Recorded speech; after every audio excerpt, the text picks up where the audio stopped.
Hello, good morning, everyone. So, I will be discussing the uh, fourth chapter of our lesson, and this one has something to do with thematic analysis for qualitative research. So, our main objectives for this is all about learning the holistic description of thematic analysis, understanding the six processes involved in thematic analysis, explaining the important functions of the following: transcription, coding, category, and theme.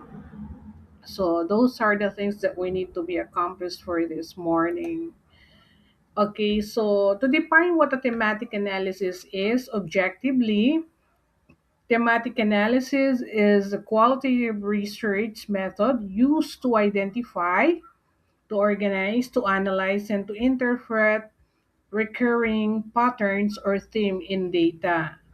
So, meaning to say, those things that are going to be identified and presented it in an organized manner, all of these are incongruent. They are most likely interconnected. It answers what common ideas and experiences or patterns appear in the participants' responses. So, whatever the participants' responses, those are the one that are going to be organized, analyzed, and interpreted by the researcher based from the question formulated by the researcher, anchored from the statement of the problem going to the title of the research. Okay, let's continue. There are certain processes involved in thematic analysis, and these are: familiarize yourself with the data, like reading the interview, answering it, or on transcript several times. So you have to go over with the responses of the participants once the formulated questions were already answered by the participant. One reading may not be enough, so you need to go over and over again for several times for you to be able to get the central idea that the participants would like to say about concerning your question. Then we also have generate initial coding. So identify important words or phrases or ideas. Example, cannot attend school, and then the coding is attendance problem. So if someone cannot probably going to attend Easter schooling, that there must be something wrong with that. It can be attendance problem, or it could also be missing of lessons for the day. And then the third one, we have to search for the theme. Group similar codes together. So, in grouping similar codes together, when organizing it in the theme, it can also be described as one. Okay, so examples will be cited on as we move on for the next slides or slides within this discussion. A concrete example for search for theme: attendance problem, missed classes, inability to travel.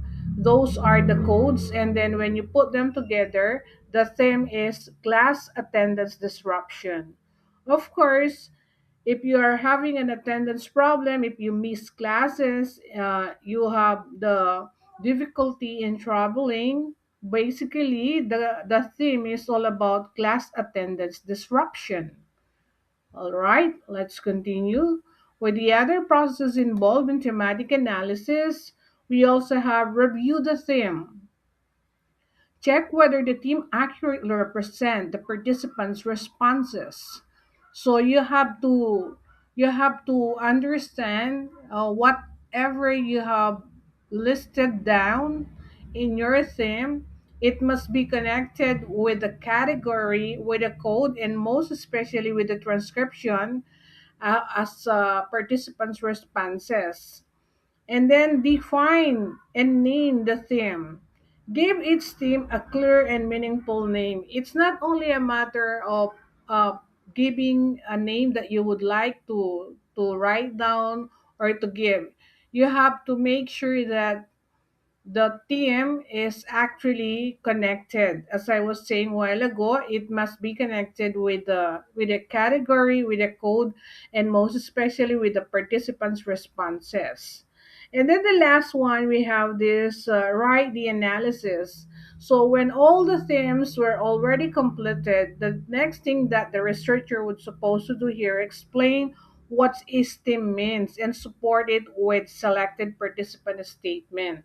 So how did the participant exactly reply on that?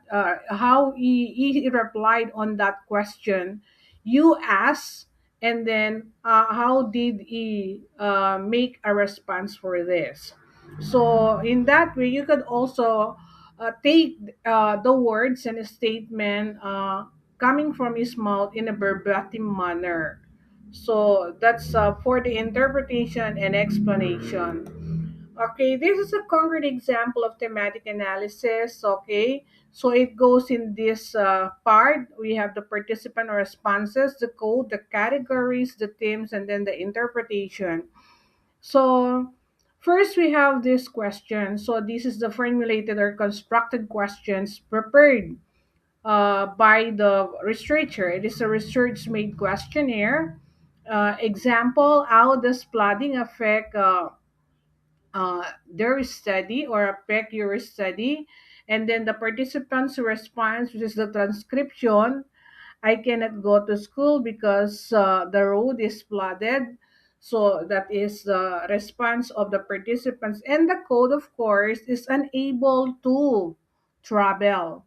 Unable to travel was actually uh, taking the idea from the participants' response as listed on the second column. And then the fourth column is the transportation difficulty, which is the category.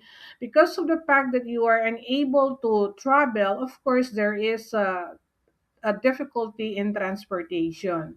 And the type under the coding, the type of coding appeared here is in vivo coding, which is exactly the event or uh, the happenings that was actually taken from the response given by the participants. And then the last column, it's the theme.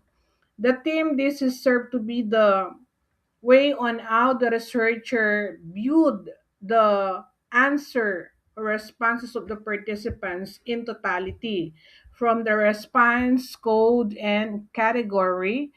And the theme came up into disruption of school attendance.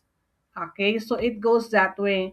And then after completing the table for participant number one, for example, and then you have to interpret. So the interpretations plotting provided students from physically accessing school, resulting to in missing of classes and learning activities. So that is the interpretations that the researcher took based from the theme listed, disruption of school attendance. So this is a complete example of thematic analysis. Okay, as we move on, there are also other examples and other functions and descriptions concerning the other informations for thematic analysis, as well as types of coding and also the category as well. Okay, let's move on.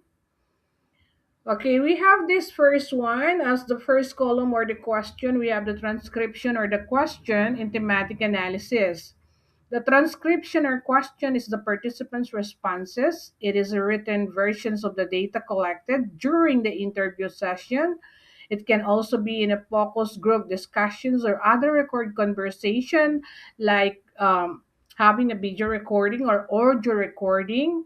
As you, the interview moving on between the researcher and also the participant or participants involved in the study.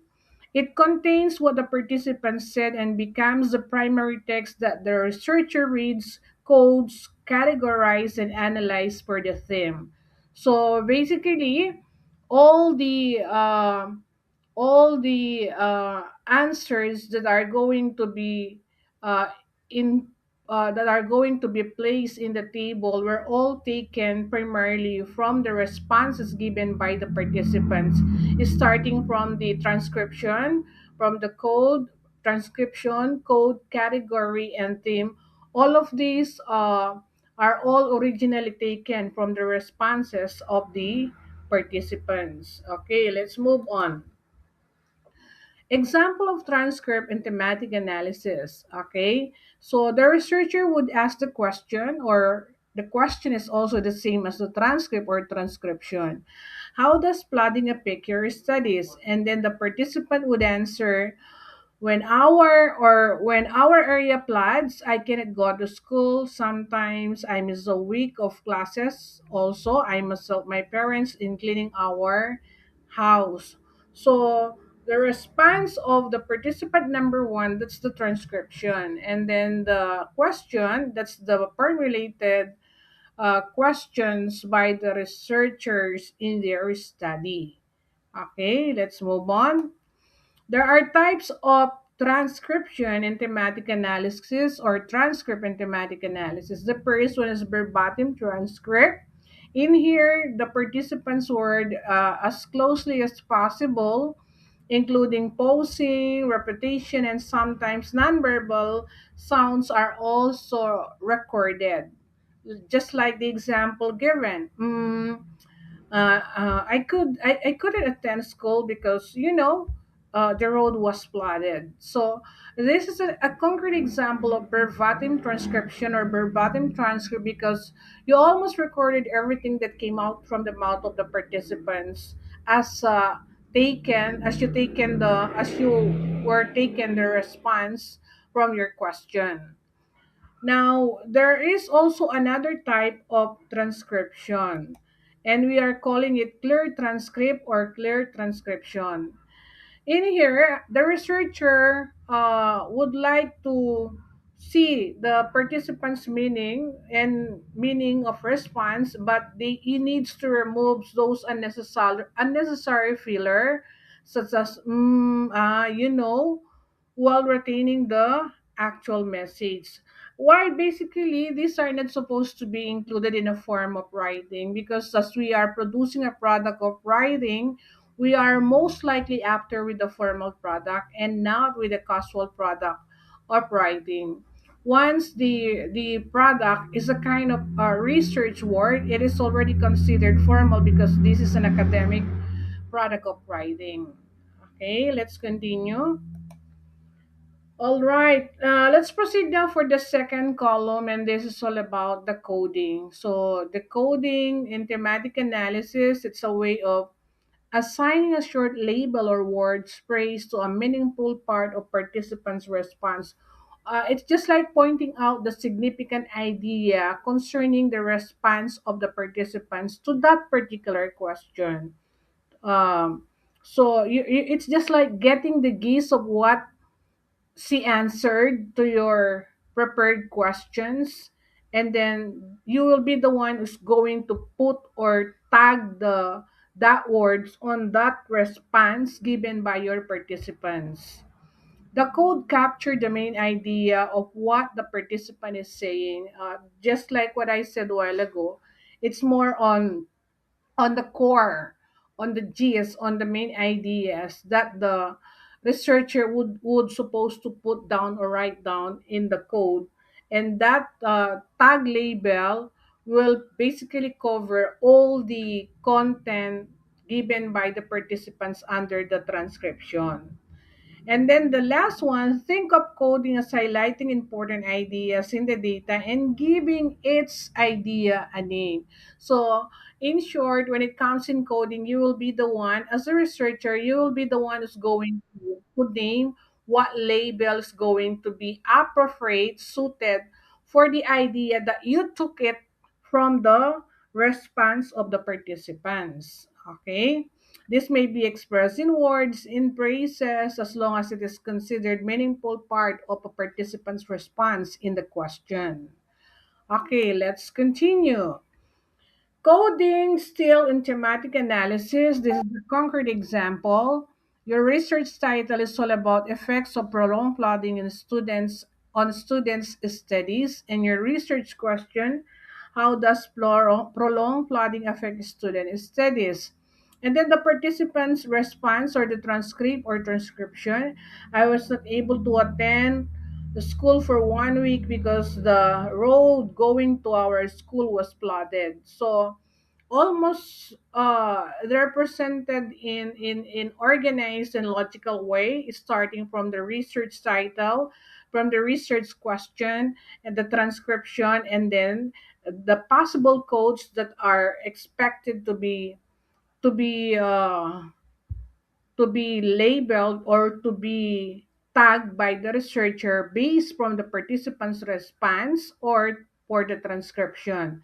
It can be school absent, flooded roads, transportation difficulty, or interrupted attendance. So all of this can be considered as possible coding for the participant's response as I was not able to attend the school and so on. So that is a concrete example for coding.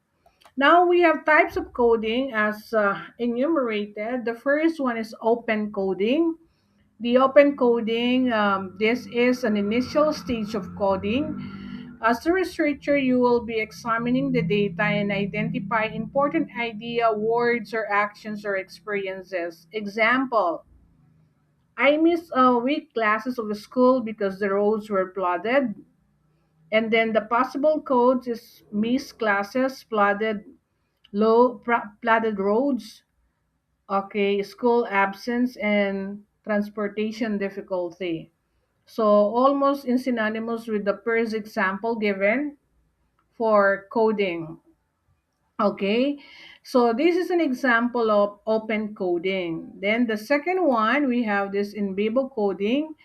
This use the participant exact word as the code, as the code. For example, I feel like I'm always catching up.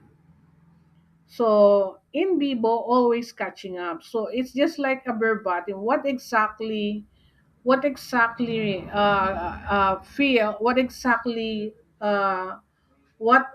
are those words that came out exactly from the mouth of the participants, and the essence of the message being conveyed by the participants when the researcher asked the question. So it's very obvious that the word always catching up is the exact words trying to express and convey by the participants for this study. Okay, then we have this. This is useful when the participant's own wording is particularly meaningful. So the in vivo coding is usually used when the words that are being mentioned are all considered functional and meaningful for this study.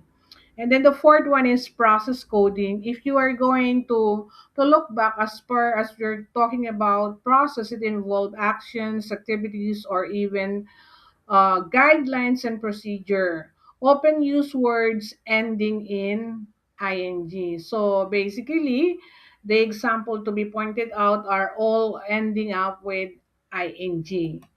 Okay, so this is a concrete example. I helped my parents cleaning the house after the flood, and the code here is helping family. So helping family is the code, and then other examples that can be identified. So as it is being uh, recognized in the form of ing, missing classes, cleaning the house, completing assignments, and traveling through flooded roads. So this is a kind of examples where the process is actually involved. So if there is a process involved, there are steps and guidelines to be followed. Helping family, when you help your family, of course, it's not only a matter of uh, doing the work as you wish. Of course, you need to organize things. What is supposed to be done first, the second, the third, and so on.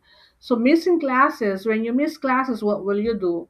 So you have to ask your classmate what did you do during the day you were out, and cleaning the house. Same thing with helping your family, completing assignments with the which among your assignments, which first subjects going to be your what subjects going to be your first subject during face to face. So, or who among your teacher is asking an immediate feedback concerning your assignment. If you think they need that immediately, you need to come up first with that and consider it as the most important, going to the least important thing. Traveling through flooded roads. So traveling through flooded roads, it take a long time as we were experiencing for the past how many weeks. So it's almost 2 weeks that we've been suffering for transportations. There were lots of difficulties facing by most people traveling from going to one place to another place because of the flooded area, not only in their nearby vicinity but almost all over area of Macabebe, Masantola, Palit, and other neighboring towns within the area of Pampanga. So almost everything, there is no such exceptions that nobody was not able to experience floods in the area of Pampanga. Okay, so let's continue. Then we also have this emotion coding. This identifies the feeling or emotion expressed by the participants. Example, I was worried because I did not know if our house would still be safe. Of course, if this is actually the response of the participants from your question, so there is an emotion. Pervading of emotion is actually coming out. Of course, since the coding basically is being feared, frightened, worry, or aside from being worrying, anxiety, frustration, sadness, stress, and helplessness. Just like what do you feel now whenever your house, your area was actually surrounded or have been surrounded by volume tons of water for almost 2 weeks. What do you think would be the kind of feeling supposed to be felt? Our mind sometimes is experiencing lot of distress. Our mind sometimes is being so preoccupied with so many thinking, negative thinking, and the likes. And these are the normal way that we can probably hear from our compatriots or neighboring friends who have been greatly affected brought by the floods from the time the rain came down up to the present. It almost occurring for almost 2 weeks, and still there are other typhoons coming up in line up for the month of August. So we need to be more strongly and keep on praying that we should always be in safe and secure place. Okay, let's continue. And then we have this values coding. This coding identify participants' value, beliefs, attitudes, and or principles. This is basically most likely applied in ethnography because it has something to do with these values, belief, attitudes, and principles. So the example given, even though our house was flooded, I still believe education is important. So meaning to say, despite of having no classes or face-to-face classes, and we are only after with the ADM, alternative delivery mode, or sometimes call it DLM, distant learning modality, we still need to update ourselves with what's going on. Although the teacher is continuously sending some update concerning the lesson, you need to you need to educate also sometime for quite some time yourself, because you may not only be relying on the subject or lesson shared to you by your teacher. If there is a way for you to expound, to exhaust all the resources that you have in your house, please do. It's just like making a self education for yourself, and you will be benefited for this. Okay, let's continue. Then we also have this focus coding. The focus coding, it actually, after initial coding, you identify the most significant or frequent occurring code and use them to organize larger portion of your data. So what are those uh, coding that must actually appearing or frequently popping up with the tag words, label words, phrases of the researcher. If these coding are appearing that several times, then you come up in this may be grouped into alternative problem. So, for example, the missed classes, the unable to travel, flooded roads, and school absence. This can be grouped only as one and can be identified for the code as attendance problem. So putting them all together and identified as attendance problem, and that is a focus coding. Okay, I hope you are catching up and getting me up. Okay. All right, the last type of coding is all about pattern coding.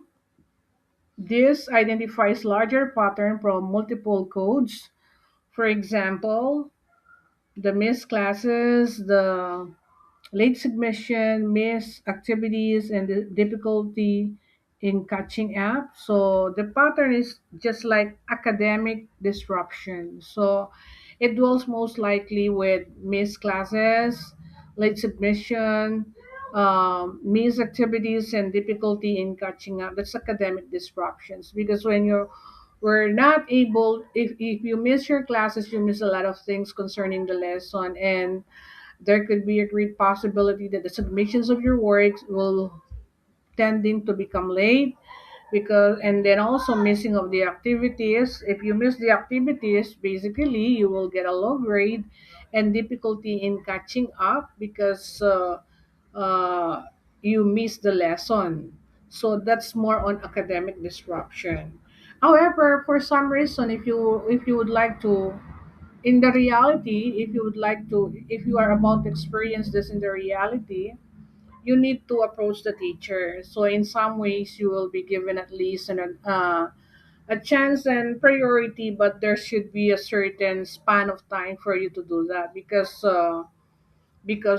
in complying with what you have missed, primarily because there are so many reasons, like for example, there is no connections of the internet, there is a signal interruption, you're really having a difficulty in transportations from going one place to another place. For the past 2 weeks, we have been all surrounded with tons of waters in our area, na basically in area of Masantol, Macabebe, Minalin, and Napalin, and nearby towns within the area of Pampanga, as I said a while ago. Okay, so let's continue. Now let's proceed to the third column, and this is all about the category. The category is a group of related code that have something in common. It helps the researcher organize many individual codes before identifying broader themes. So it's just like when there are so many codes identified for the category, you have to make it more specific. If in the code there are so many codes to be identified, in the category you finalize it, initial finalization before going into theme.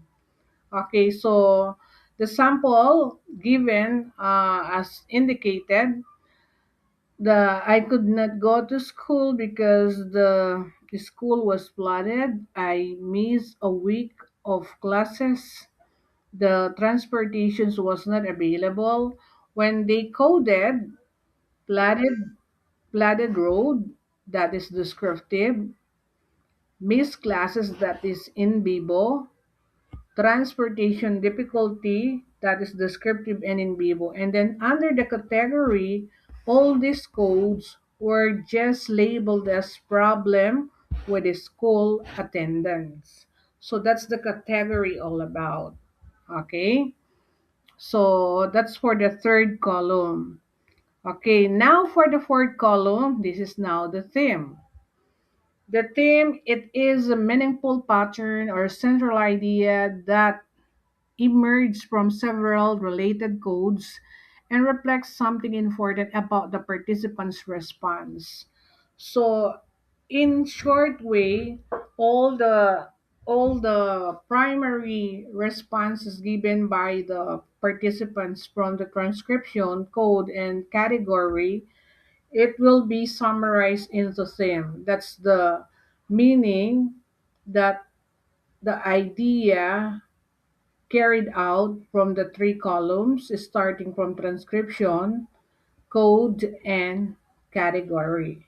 So from this example, the theme identified is disrupted school attendance, and that's the theme all about. Okay, next we also have this concrete example.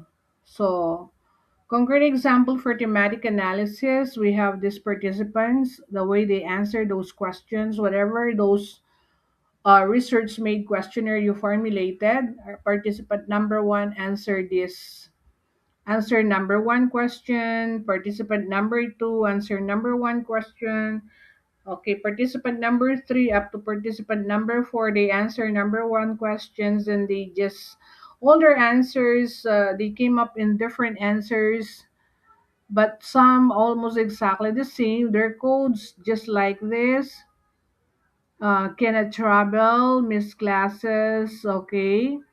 Damaged materials, household responsibilities, difficulty in transportation, and also late submission, and less steady time. Okay, so those are the codes that were actually took out by the researcher from the participants' response from the question raised for number one.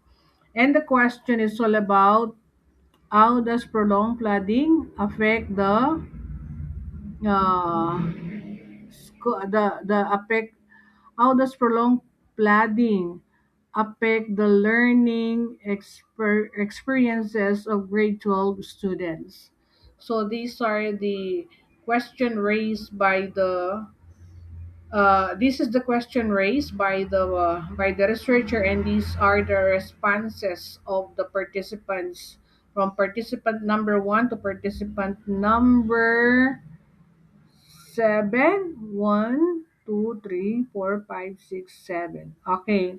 So these were their responses. The sample responses that serve to be the transcription, followed by the code, the category, and the theme. The emerging theme, if you are going to take a look at it, there are answers having similar tag for the theme. The participant number one disrupted the school attendance. Same thing with participant number two.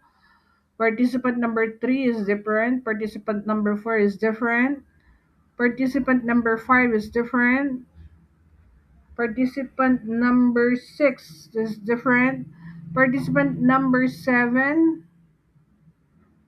and number four are the same. So if you're going to count them, one, two, three, four, five, there are actually five themes to be interpreted by the researcher, because two participants fall in the same theme.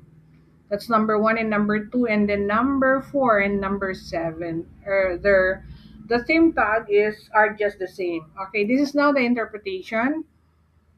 Interpretations for thematic analysis. The responses of the participants revealed several recurring themes concerning the effects of prolonged flooding on their learning experiences. Through thematic analysis, the researcher identified five major themes: disrupted school attendance, damage to learning materials, completing family responsibilities, difficulty concentrating on learning, and interrupted academic performance. Theme number one, disrupted school attendance. Several participants reported that flooding prevented them from going to school. Flooded roads and unsafe transportation conditions resulted in absences and missed classroom activities. One participant stated, "So you are now taking exactly verbatim. I cannot go to school where the road is flooded. This indicates that flooding can directly affect students' ability to attend classes regularly." That's for team number one. With same thing with team participants number two. Okay, so and then the next damage to learning materials, where participants describe the damage caused by flood water to their educational materials, books, notebooks, and other school supplies may become wet or unusable. This situation can make it difficult for students to complete their academic requirements and continue their studies at home. So, since this is a big problem, most of the learning resources are damaged due to floods. Of course, they had this kind of feelings and emotions in those days. Okay, then the third theme, competing family responsibilities. Some students explained that they had to assist their families during and after flooding, cleaning their house, protecting belongings, and helping family members reduce the amount of time available for studying. One participant explained, "I spend more time helping my family than doing my schoolwork." So those are the words that are a statement that came directly from their mouth, as they say, for this team number three, competing family responsibility. And then the next, we have difficulty concentrating on learning. Flooding was also associated with difficult concentrating on academic tasks. Students may become worried about safety of their families, homes, and belongings. Such concern can distract them from studying, even when they are physically able to participate in learning activities. And that's more on difficulty concentrating on learning. And then the team number five, interrupted academic performance. Finally, participants reported difficulty in completing school requirements because of absences, limited study time, and disrupted access to learning materials. These experiences may result in late submission of activities and miss learning opportunities. So, in totality, those are the interpretations pointed out. And to summarize and synthesize all the responses for question number one, overall the findings suggested for this prolonged flooding affected students on grade 12 senior high school, not only through physical barriers to school attendance, but also through family responsibility, loss of learning resources, concentration difficulties, and interruptions in academic tasks. The team demonstrate that the effect of flooding on the students' academic experiences are multidimensional and extend beyond simple absenteeism. So this is an overall interpretations for the responses of the participants under the column theme, and that's only for question number one. So if there are more questions to be asked, you will probably doing the same thing, just like what was presented to you earlier. Okay, so I hope I was able to deliver it to you clearly and understandably. Okay, so thank you for watching and listening to this recorded video. I hope it will help you to direct for your chapter 4, after which I'll be preparing for the next chapter, recorded video for chapter 5, chapter 6, and chapter 7. Thank you so much for listening and watching. Have a nice day ahead. Bye.